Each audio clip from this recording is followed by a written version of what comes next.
We interrupt this Tampa coronation for a bit of a gyration. That fellow there, Ron Paul, someone had thrown a lay on him to say he is greeted here favorably as a rock star here, most definitely.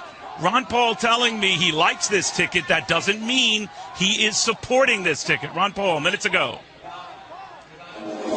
I didn't know what to expect. I knew we had a few friends here, but I was surprised with the enthusiasm and very pleased. Who got you the Hawaiian lay? Who did that? Somebody. Someone in the Hawaii delegation. Yeah. You are, backing the ticket, but you're not wholeheartedly enthusiastic about it. Is that about right? Well, that's about it. I haven't endorsed the ticket, and I endorse the principles I've been talking about for a long time, a lot of times on your show, and you know basically what that is. I'm endorsing, peace and prosperity and individual liberty, the Constitution, and I'm more intense on that than I am on the politics of it. So, in a way, as I drift away from the political action, I might even feel more comfortable. There's some things in politics that aren't a whole lot of fun. There's a lot of infighting. I never enjoy that. There's a little bit of that going on now, but I would just assume talk about business problems, economic problems, and the business cycle. Those are the things that really stir my interest. You prefaced your remarks, Congressman, saying you're not quite on board with this ticket then. Does it mean you could leave this convention not supporting it? No, I'm not intending to endorse anybody. Does you have any horse in this race you like? You mean in the total race? Well, Barack Obama, Mitt Romney. I'm not at this moment. I have no plans to endorse anybody, and I think most people realize that. But you're going to vote. I will probably vote. I've done that in the past. Would you err more on the side to Mitt Romney or not? On certain issues. But just remember. But is there a possibility you could vote for Barack Obama? Not too likely. Okay. Is there a possibility you could vote for the Libertarian candidate, Gary Johnson? Well, there's always possibilities of everything, but I haven't made up my mind. Put me down as undecided. But let me just tell you what happened in '76. Ford was president, right, and I was a big Reagan supporter. Went to the convention, but back then I wasn't. Nobody could really care. I never endorsed the ticket, and it was a non-event. I just didn't endorse it because Reagan was my guy. Well, you're a much bigger deal now. You're a national figure. Yeah, but that's only because you get me on your show all the time. But in all seriousness, Congressman, the candidates, Mitt Romney or Paul Ryan himself, in just an interview yesterday, was talking about this notion that, those enthusiastic backers of yours will rally around, as you will rally around this ticket. They're confident you will and they will. Are they overconfident? Are they mistakenly confident? They might be jumping the gun a bit. What do you want to hear out of them? Because I'm not a block. I don't own my delegates. I'm a little bit different. I don't have, all right, I have these delegates. I'm going to release them. I can't release anybody. I don't own anything. They're going to do what they want to do. And if I do something that they don't think is consistent, I'll lose credibility and they won't do what I tell them. Well, are your backers telling you, sir? I think don't sign on board with this ticket? I think they're very independent. I think some are in that position. Some might, and some might go to different parties. But they're individuals. And when they ask me what to do, I said, do what you want to do. I don't see this as I see what I do as more of an intellectual movement, and we talk about revolution because we need a revolutionary change in our ideas. We just can't go along with the status quo. And when you come down to monetary policy and foreign policy and spending and debt, the tradition, the Republicans and Democrats haven't had a whole lot of difference. In the way they spend. Criticism of Paul Ryan when he was picked was not that he cuts too much, but that he doesn't cut nearly enough. Yeah, matter of fact, you interviewed me on the day we voted. And your point is well taken because over 10 years, even with the Ryan plan, that does shave $5 trillion off spending over 10 years, but we still have more spending than we do this year. Yeah, but it was 30 years to get to a balanced budget. So, and you argue that's way too long. Way too long. And there were no cuts. It was, one point that I try to talk about is baseline budgeting. And that should appeal to logic. Why should you have a baseline that's going up steadily, and anything you cut from the baseline is a cut? So they get nearly hysterical if you increase a $100 billion budget to 150. In other words, curb the growth. Yeah. That's not cutting. No, right. It's not. No, you're right about all. that. You're right. But is this party the argument for Mitt Romney, Congressman, picking Paul Ryan was to show that he had that conservative gravitas, that anti-spending gravitas. You don't buy that, it sounds like. Not according to what my speech was on the floor about the Ryan budget, because I voted against it because it didn't really cut anything.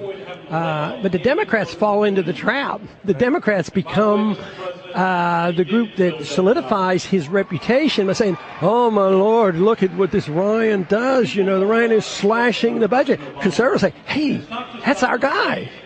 But the Democrats give him his reputation, but he's only talking about cutting proposed increases. They're not real cuts. And, of course, I'm interested in less militarism. I don't think we should fight undeclared war. So there's places where I'm convinced that if anybody's sincere about cutting, they have to talk about baseline budgeting. They have to be willing to cut domestic and foreign expenditures. Otherwise, they don't think this is very serious. And that I believe it's very serious, because I believe that we're going to get into a much worse crisis than we had in 2008. It's approaching quickly, and it's a spending problem. And if we get into the same situation as Greece, it's a much bigger deal, because we are the biggest economy and we have the reserve currency. That's what we should be talking about. But because they don't do this cutting and they're not serious, they either don't understand or they're just willing to delay it, or figuring, I can't win if I actually cut something. Everybody yells and screams. If you cut one weapon system, you're going to destroy the troops. Well, how do you feel about these sequestration cuts, these automatic cuts? Many in your party have argued the defense cuts are draconian, they're too severe. Where do you stand on that? I think that's silly talk, because there are no real cuts.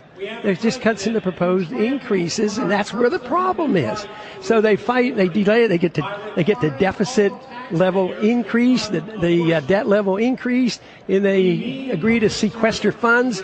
And then guess who wants to remove that? Liberal Democrats and conservative Republicans. They both agree. They didn't like the rules. Do you think we have this debt clock running in here, Congress? And I think that is in all reality a difference to you and the issue that you've made it. But, $16 trillion is a lot of money. And do you think we'll ever get that paid off? Oh, absolutely not. There's not a prayer. Governments never pay off the debt, but they liquidate the debt. You don't pay it off. You don't earn it. Like if you and I get into trouble. But is there a way to boom your way out of it? Can you grow your way out of it? No, not at this level. The Romney ticket believes with tax cuts and the like, you could boom your way out. But you can inflate your way out of it, destroy the value of the currency. If we owe $16 trillion, if you destroy 50% price inflation, your dollar lost 50%, you only owe $1 trillion. Could you imagine if interest rates were higher, how much that debt would be? And interest rates will go higher, right. And they're destined to go higher. Otherwise, we don't ever have to go to work again, because we issue the reserve currency of the world. They're still selling us stuff, and they still, when there's a little shake in market, people still go to our treasury bills. That can't last forever. No, it can't last forever. Finally, your thought here at this convention, where whatever the agreements or disagreements, there's a lot of people who think the world of you here, but you don't have a huge speaking role here. And I'm wondering whether they're kind of soft pedaling you. I don't know what you call it. No, I don't have a. It's not that I don't have a huge speaking role. I don't have a speaking role, but they're anxious. I think they're really anxious. Well, they to count have the our stuff voters. you do off-site. That's what you're doing off-site. But you don't feel you don't feel you've been treated well by the Romney campaign? I don't worry too much about that and characterize it a certain way. Of course, my supporters think they treat us atrociously, and I sort of get it out of my system because we had a grand rally on Sunday night. But would you be angrier, Congressman, if not for your son and thinking about his future, Kentucky Senator Rand Paul, and that maybe the better part of valor is to swallow your angst or pride, whatever you want to call it, so that he could carry the torch? Well, it might sound I'm cold and callous, but guess what? About the time he was 16, I sort of turned him loose. And away he went. And he's on his own. So I can't bestow anything on him, and he's doing a pretty good job, and he will not do things just as I have done it, and he has a pretty good reputation already, so there will be disagreements on strategies, so I think that's pretty normal and understood. You know, Congressman, as the business nerd at Fox, what I've always appreciated about you covering your speeches and your primaries and caucuses, you're the only guy on the planet who could talk about the Federal Reserve and money supply and velocity of currencies and get standing ovations from young people. I love it. If I could do that, my ratings would be like Jay Leno's. I'll tell you what I enjoyed on the write-ups on the rally we had the other night is they talked just about what you said, and he said, what is amazing about Ron Paul, he did this talk for an hour and 15 minutes. I can't believe anybody would sit and listen to that. But they said he never mentioned the president's name or Romney's name once. That's right. And I never, that wasn't a plan, but that's just the way my mind works because, like, they want me, used to always say, attack Bernanke. Right. No, Bernanke isn't the issue. It is the issue of fiat money and the monetary policy. Well, maybe your next career is beckoning, a financial anchor at Fox. Well, I thought you were going to send me to the Fed. Congressman, thank you very, very much. Very good seeing you. All right.